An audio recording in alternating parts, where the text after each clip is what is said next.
Doubtnut पर होगा अब आपके सभी मैथ, केमिस्ट्री, फिजिक्स और बायोलॉजी डाउट का सफाया। बस अपने क्वेश्चन की फोटो खींचो, उसे क्रॉप करो और उसे सबमिट करो और 3 सेकंड के अंदर उसका वीडियो सॉल्यूशन पाओ। क्लास 6 से 12 से लेके नीट, IIT, JEE मेंस और एडवांस के लेवल तक आज ही डाउनलोड करें डाउटनेट ऐप, लिंक डिस्क्रिप्शन में दिया गया है। हेलो फ्रेंड्स, LGR स्टडी के ऑनलाइन क्लास में आप सभी का स्वागत है। जैसा कि आप सभी जान रहे हैं कि इस सीरीज में हम लोग क्लास 10th मैथ NCERT का पढ़ाई करते हैं। अभी हम लोग जो है प्रश्नावली 4.1 में पढ़ाई कर रहे हैं। आज की क्लास में हम प्रश्नावली 4.1 का लास्ट क्वेश्चन देखेंगे। डेट मीन्स आपका दूसरा का जो चौथा क्वेश्चन है इसको देखेंगे। फिर हम लोग जो है अभी आज के क्लास में ही 4.2 भी हम लोग स्टार्ट करने वाले हैं। तो काफी कुछ नया जो है आज के क्लास में हम लोग सीखने वाले हैं। तो लास्ट तक बने रहिएगा और ध्यान से क्वेश्चन को समझने की, सीखने की कोशिश कीजिएगा। तो चलिए बिना टाइम गंवाए आज का क्लास स्टार्ट करते हैं। तो चलिए हम लोग जो है यहाँ पर आप देख सकते हैं कि प्रश्नावली 4.1 में है और इसका जो है दूसरा क्वेश्चन का जो है पिछले क्लास में, जैसा कि आप देख सकते हैं कि दूसरा क्वेश्चन का तीन क्वेश्चन जो है पिछले क्लास में हम लोग डिस्कशन कर चुके हैं। तो आज का हमारा जो है दूसरा का चौथा क्वेश्चन सबसे पहले डिस्कशन करेंगे। काफी महत्वपूर्ण ये क्वेश्चन है, रेलगाड़ी से रिलेटेड क्वेश्चन है, काफी महत्वपूर्ण है। और यहाँ पर इस क्वेश्चन में आपको बोला जा रहा है, एक बार हम और रिपीट कर देते हैं। बोला गया था दूसरा नंबर क्वेश्चन में कि निम्न स्थितियों को द्विघात समीकरणों के रूप में निरूपित कीजिए। जो भी यहाँ पर आप देख सकते हैं कि 4 जो आपका स्टेटमेंट दिया गया था, इस सभी को आपको क्या करना था, द्विघात समीकरणों के रूप में आपको क्या करना था, निरूपित करना था। निरूपित मीन्स होता है व्यक्त करना था।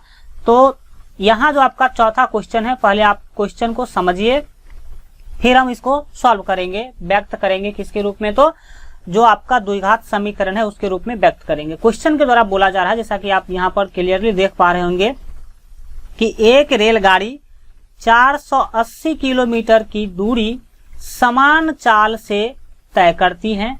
कोई रेलगाड़ी है जो कितना टोटल दूरी कितना तय करती है, तो 480 किलोमीटर, और वो भी चाल कैसा है, तो यहाँ पर आप देख सकते हैं कि समान चाल, मतलब चाल में कभी भी कोई परिवर्तन नहीं आया। डेट मीन्स ये समान चाल कहने का मतलब है कि अगर रेलगाड़ी जो है अगर 60 किलोमीटर प्रति घंटा की चाल से जा रही होगी तो वो हमेशा उसका जो स्पीड है यही रहा होगा। रेलगाड़ी का जो स्पीड है वो 60 किलोमीटर प्रति घंटा ही रहा होगा। उसके चाल में कोई परिवर्तन नहीं आया होगा। और तब आपको ये बताना है कि यदि इसकी चाल 8 किलोमीटर प्रति घंटा कम होती तो वह उसी दूरी को तय करने में 3 घंटे अधिक लेती। हमें रेलगाड़ी की चाल ज्ञात करनी है। चलिए समझिए एक बार फिर से क्वेश्चन को। क्वेश्चन में बोला गया कि एक रेलगाड़ी 480 किलोमीटर की दूरी समान चाल से तय करती है। टोटल दूरी कितना तय करती है, 480 किलोमीटर। ठीक है। अब दूसरा बात बोला गया कि यदि इसकी चाल 8 किलोमीटर प्रति घंटा कम होती, मतलब अगर चाल को क्या कर दिया जाता, कम कर दिया जाता, तो होता क्या कि वह उसी दूरी को 3 घंटे अधिक लेती है ना। दूरी तय करने में वह उसी दूरी को तय करने में 3 घंटे अधिक लेती। मतलब पहले जो है, मान लेते हैं कि पहले रेलगाड़ी x किलोमीटर प्रति घंटा की चाल से जा रही थी। अब वो क्या करेगी, उससे कम 8 कम, तो x - 8 किलोमीटर प्रति घंटा हो जाएगा। और उसी दूरी को तय करने में अगर आप चाल को 8 किलोमीटर प्रति घंटा कम कर देते हैं तो 3 घंटा अधिक समय लग जाता है। 3 घंटा अधिक समय लगता है पहले के अनुसार। क्योंकि आपको पता होना चाहिए कि जब आप क्या कर रहे हैं कि जो है आप चाल, यहाँ पर देख सकते हैं कि चाल को क्या कर रहे हैं, कम कर रहे हैं। चाल कम करेंगे तो समय अधिक लगेगा ही लगेगा। और यहाँ पर बोला गया कितना समय अधिक लग रहा है, तो 3 घंटा अधिक लग रहा है। अब इसी स्टेटमेंट को आपको क्या करना है कि जो द्विघात समीकरण है इसके रूप में व्यक्त करना है। तो चलिए ध्यान से देखते रहिए, काफी यहाँ पर जो है हम लोग अच्छा से समझने वाले हैं क्वेश्चन को। चलिए तो इसको सॉल्व करेंगे। कैसे सॉल्व करेंगे समझिए। यहाँ पर हम आपको बताए भी थे कि भाई जो चीज निकालने के लिए बोला जाए उसी को आपको मानना है। तो यहाँ पर निकालने के लिए क्या बोला जा रहा है, यहाँ पर कहा जा रहा है कि हमें रेलगाड़ी की चाल ज्ञात करनी है। इस स्टेटमेंट को द्विघात समीकरण के रूप में लिखना है और ध्यान में यह रखना है कि हमें ज्ञात क्या करना है, तो रेलगाड़ी की चाल ज्ञात करना है। तो चलिए, हम आपको बताए भी थे पिछले क्लासों में कि जो चीज ज्ञात करने के लिए बोला जाए, निकालने के लिए बोला जाए, उसी को हम मानते हैं। तो यहाँ पर हम जब आप इसका हल करेंगे तो लिखेंगे, हल में लिखेंगे माना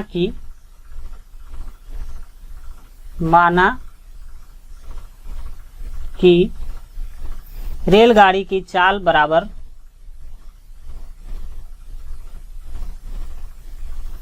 रेलगाड़ी की चाल बराबर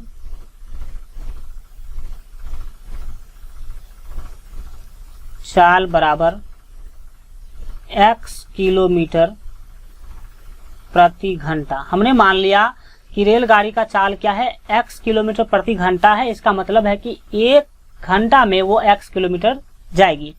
तो अब यहाँ पर हम, ये आपका निकल गया चाल, ये क्या चीज निकला, तो ये हमने मान लिया चाल। तो चाल आपको मिल गया। और एक चीज यहाँ पर आप देख सकते हैं कि दूरी भी आपको दिया गया है, कितना, तो 480 किलोमीटर दूरी फिक्स है। दूरी कितना जाना है रेलगाड़ी को, तो रेलगाड़ी कितना जाएगी, तो 480 किलोमीटर जाएगी, ये दूरी भी फिक्स है। तो लिखेंगे तो अब आपको यह समझना है कि 480 किलोमीटर में लिया गया समय, ठीक है, इस तरह से हम लोग जो है लिखेंगे। तो 480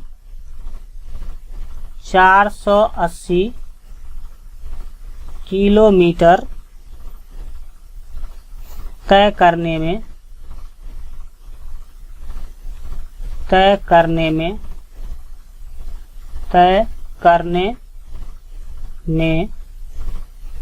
लिया गया समय,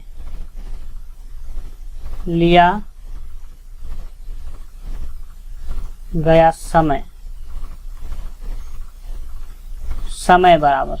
अब यहां पर आपको क्या निकालना है, तो समय निकालना है। और आपको पता होना चाहिए कि समय निकालने का फॉर्मूला क्या होता है। समय बराबर होता है दूरी बट्टा चाल। समय बराबर क्या होता है, दूरी बट्टा चाल होता है, आपको ये पता होना चाहिए। और यहाँ पर आप देख सकते हैं कि दूरी आपको दिया गया कितना, तो 480 किलोमीटर। तो दूरी ऊपर रहेगा, तो 480 हम लिख देंगे ऊपर, 480 लिखेंगे ऊपर, और नीचे लिखेंगे चाल। तो चाल अभी हमने माना, देख सकते हैं चाल कितना माना है हमने, तो x किलोमीटर प्रति घंटा। तो यहाँ पर लिख देंगे x। और ये क्या हो गया, तो समय, 480 बट्टा x क्या है, समय है। तो हम लिख देते हैं 480 बट्टा x घंटा। इसको क्या मानेंगे, घंटा। मतलब इतना घंटा लगेगा अगर रेलगाड़ी जाती है x किलोमीटर प्रति घंटा के चाल से, तब। अब आगे क्वेश्चन में बताया गया है कि भाई क्या करना है कि रेलगाड़ी के चाल को 8 किलोमीटर प्रति घंटा कम कर देना है। आप यहाँ पर देख पा रहे होंगे कि ये तो फर्स्ट स्टेटमेंट था। सेकेंड स्टेटमेंट में बोला गया कि भाई रेलगाड़ी के चाल को क्या करना है, 8 किलोमीटर प्रति घंटा कम कर देना है। कम हो जाएगी तो वो 3 घंटा अधिक समय लेती है। तो यहाँ पर एक लाइन और लिखेंगे 480 किलोमीटर में लिया गया समय, इस तरह से लिख देते हैं। पूरा डिक्लेयर लिखना है, एक एक स्टेप, ताकि कभी भी आप कॉपी निकाले तो आपको समझ में आना चाहिए। तो लिखेंगे यहाँ पर हम 480 किलोमीटर तय करने में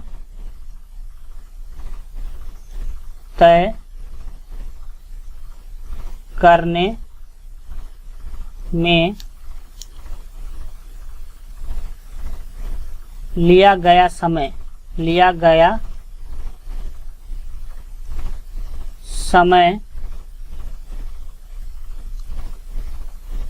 जब, देखिए ये हम कब का समय निकाल रहे हैं, जब क्या कर दिया गया हो, चाल 8 किलोमीटर प्रति घंटा कम कर दिया गया हो। लिखेंगे जब जो है, जब चाल 8 किलोमीटर प्रति घंटा कम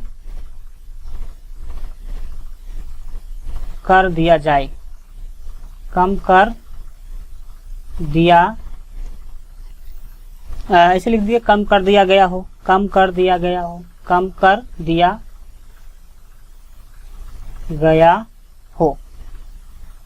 ये हम निकालने जा रहे हैं कौन चीज, तो हम निकालने जा रहे हैं समय। ठीक है, समय निकालने जा रहे हैं कब, जब चाल 8 किलोमीटर प्रति घंटा कम कर दिया गया हो तब। तो देखिए, तो यहाँ पर समय निकालना है आपको, समय निकालना, तो समय बराबर दूरी बट्टा चाल होता है। तो दूरी तो आपका फिक्स है 480 किलोमीटर, तो 480 हम ऊपर लिख लेंगे 480।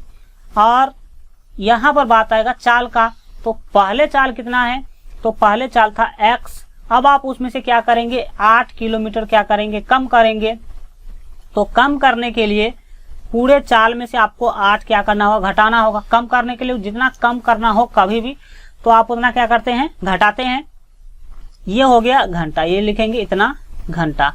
तो अब बात को गौर से समझिए, हमने माना कि भाई आपका चाल क्या है, तो चाल हमने मान लिया कि रेलगाड़ी की चाल x किलोमीटर प्रति घंटा है। फर्स्ट लाइन लिखेंगे, सेकेंड लाइन लिखेंगे, तो 480 किलोमीटर तय करने में लिया गया समय कितना होगा, तो 480 बट्टा x होगा, क्योंकि समय बराबर होता है दूरी बट्टा चाल।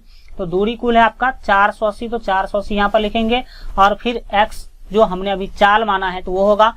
अब दूसरे स्टेटमेंट में बोला गया कि भाई क्या कर देना, हमें जो आपका चाल है उसको 8 किलोमीटर प्रति घंटा कम कर देना है। तो यहाँ पर दूसरा लाइन में, दूसरे सेंटेंस में हमें यही लिखना है, 480 किलोमीटर तय करने में लिया गया समय जब चाल 8 किलोमीटर प्रति घंटा 8 किलोमीटर प्रति घंटा कम कर दिया गया हो। तो दूरी तो वही रहेगा, चाल पहले x था, अब 8 किलोमीटर प्रति घंटा कम करना है, तो x में से 8 क्या कर देंगे, घटा देंगे।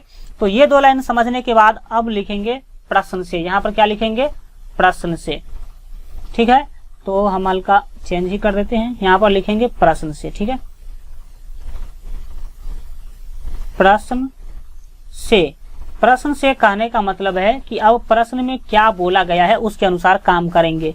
तो प्रश्न में बोला गया है कि पहले जो है जितना समय ले रही थी, अब क्या करेगी, अगर आप 8 किलोमीटर प्रति घंटा चाल को कम करते हैं तो टाइम 3 घंटा अधिक लगेगा। टाइम क्या होगा, 3 घंटा अधिक लगेगा। अब आपको यहाँ पर एक चीज दिमाग लगाना पड़ेगा, और दिमाग लगाइए और सोचिए। देखिए, ये भी समय है, ये जो आपने निकाला 480 बट्टे x घंटा, ये भी समय है, और 480 बट्टा x माइनस 8 घंटा, ये भी क्या है, तो ये भी समय है। अब आप ये बताइए कि यह समय अधिक है, ये जो समय है 480 बट्टा x माइनस 8, ये अधिक है कि ये अधिक है। तो हमें आंसर मिलेगा कि ये जो समय है वो अधिक है, ज्यादा समय है ये। क्यों, क्योंकि यहाँ पर हमने क्या किया, तो चाल को कम कर दिया है, 8 किलोमीटर प्रति घंटा कम किए हैं। तो चाल जैसे ही आप कम करते हैं तो समय आपको अधिक लगेगा ही लगेगा। तो ये कम तो है, इतना तो हम समझ गए, 8 किलोमीटर प्रति घंटा कम। ठीक है, यहाँ पर एक चीज मिट गया तो उसको आप ध्यान से देख लेंगे। 8 किलोमीटर प्रति घंटा यहाँ पर जो है 8 किलोमीटर प्रति घंटा जो है यहाँ पर आप लिख देंगे कम कर दिया गया हो। यहाँ पर जो आपका पूरा सेंटेंस था वो था कि 480 किलोमीटर तय करने में लिया गया समय जब 8 किलोमीटर प्रति घंटा कम कर दिया। तो यहाँ पर लिख देंगे कम, क्योंकि कम आपका मिट गया था। तो यहाँ पर जो है ये जब आप चाल क्या करते हैं, कम करते हैं, तो ये समय आपका अधिक लगेगा। कितना अधिक है ये, तो 3 घंटा अधिक है, क्योंकि क्वेश्चन में ही बोला जा रहा है कि आप जब 8 किलोमीटर प्रति घंटा कम करेंगे तो आपको समय लगेगा 3 घंटा अधिक।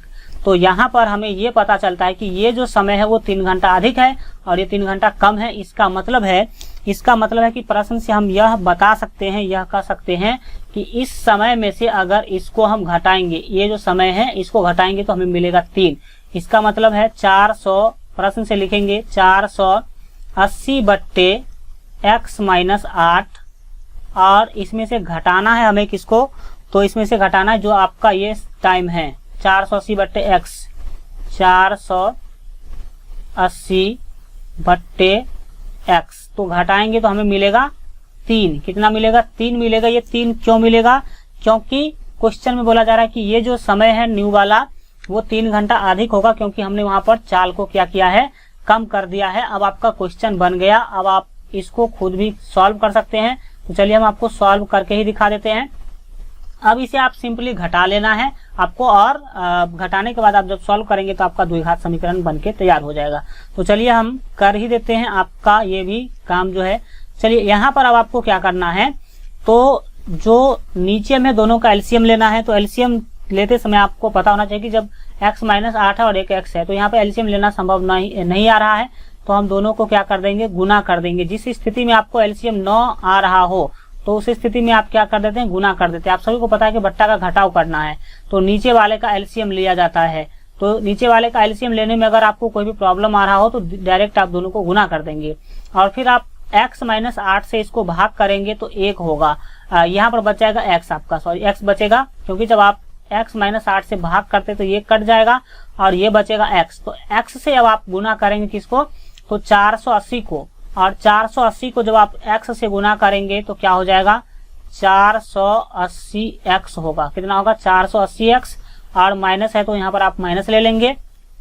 फिर आप जब क्या करेंगे, x से भाग देंगे तो ये x कट जाएगा, बचेगा क्या, x - 8।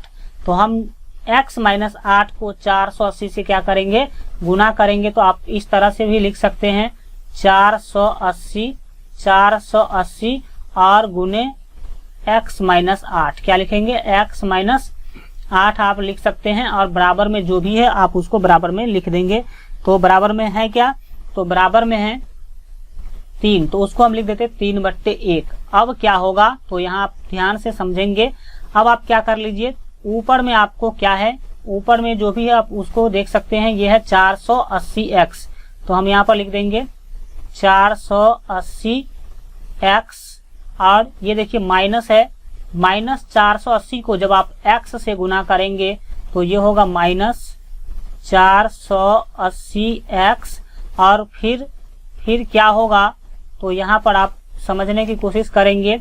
जब आप -480 से -8 को गुना करेंगे, -480 से जब आप -8 को गुना जब आप करते हैं तो आपको मिलेगा +3840, क्योंकि देख लीजिए ये माइनस गुने माइनस हो जाएगा आपका क्या चीज, तो यहाँ पर आपका हो जाएगा प्लस, क्या होगा, ये प्लस हो जाएगा। और फिर आप 480 को x से गुना करेंगे तो आपको 3840 मिलेगा। कितना मिलेगा, 3840 मिलेगा। तो 3840 को यहाँ पर आप रख लेंगे, ठीक है। और नीचे आप गुना कर लीजिए। नीचे जब आप गुना करेंगे किस चीजों को, तो जब आप नीचे गुना करेंगे x से गुना करेंगे x को, तो आपका होगा x², और फिर जब माइनस है तो माइनस लगा लेंगे, और जब आप x को 8 से गुना करेंगे तो क्या मिलेगा, आपको 8x मिलेगा, और बराबर में आप दे देंगे 3/1। क्या देंगे, 3/1। अब आप यहाँ पर एक चीज सीखिए,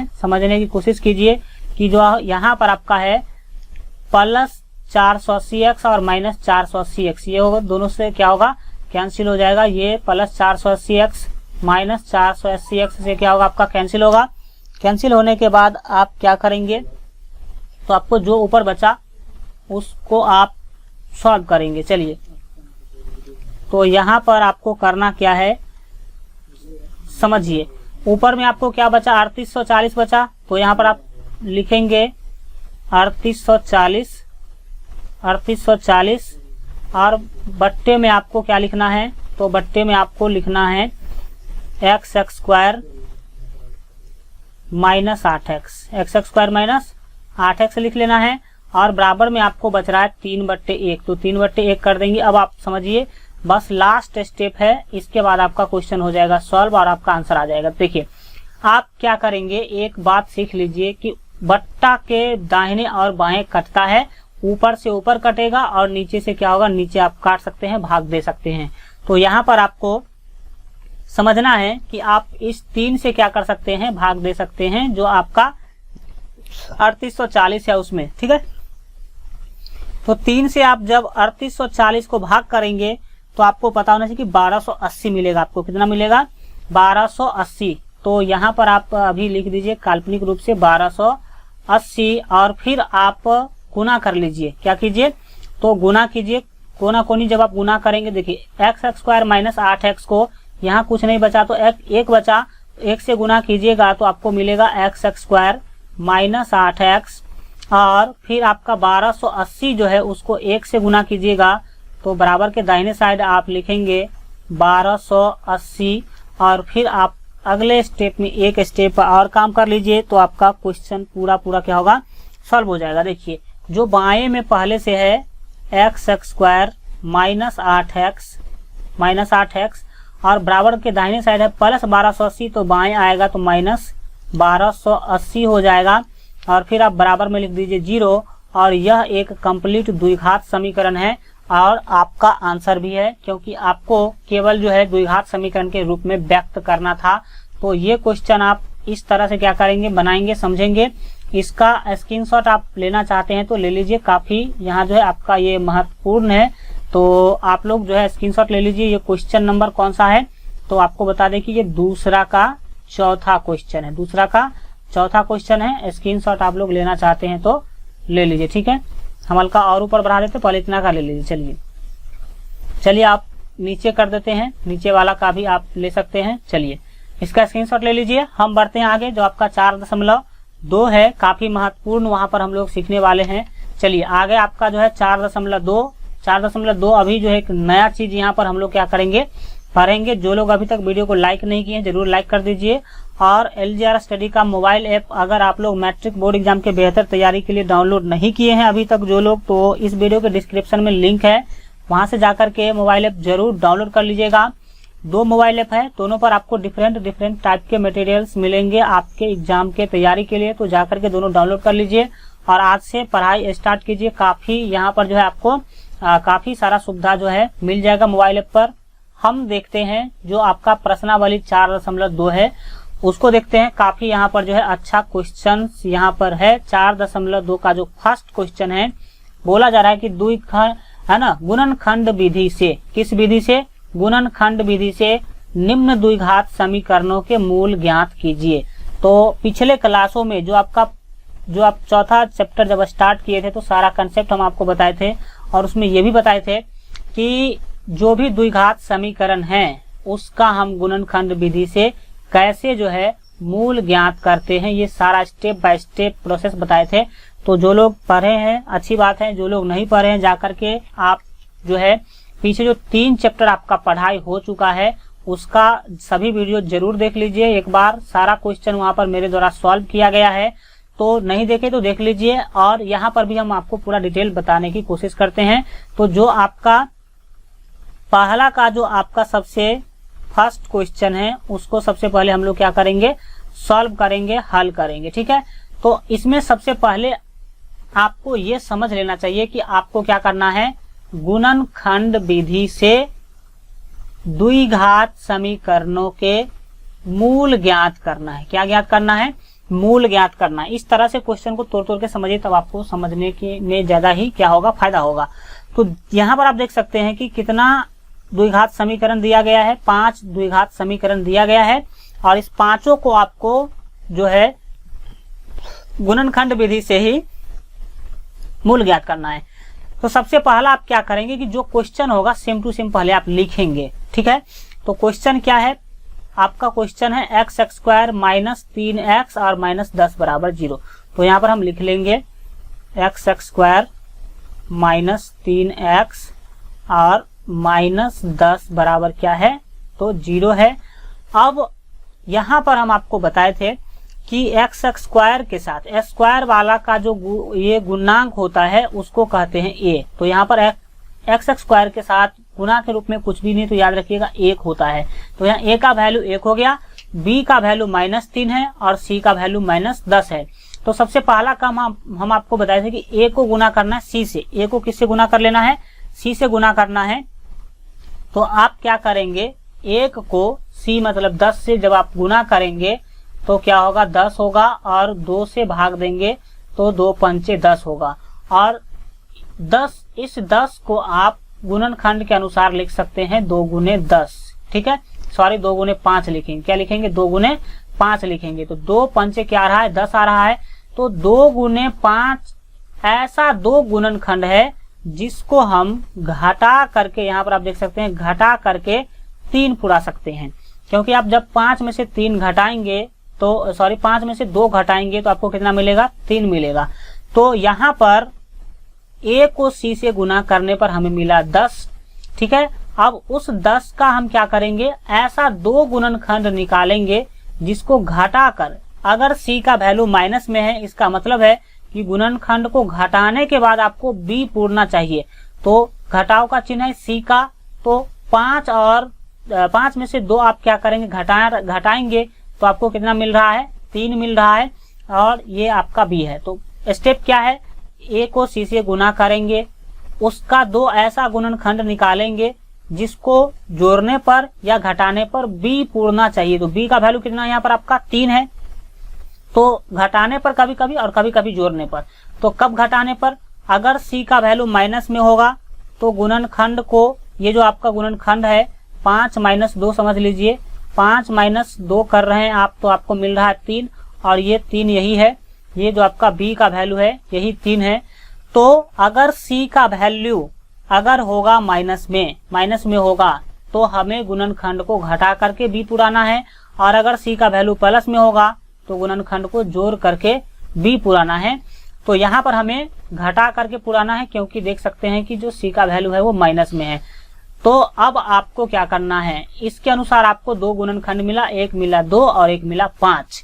अब आप करेंगे क्या, जो फर्स्ट पद है उसको सेम टू सेम यहाँ पर लिखेंगे। तो फर्स्ट पद क्या है, x² है, तो x² लिख लेंगे, और जो -3x है, -3x को तोड़ के 2 भागों में करेंगे। तो -3x को क्या हम इस तरह से लिख सकते हैं, इस तरह से आपको क्या कर लेना होगा, लिख लेना होगा। किस तरह से, तो आप इसको लिखेंगे +5x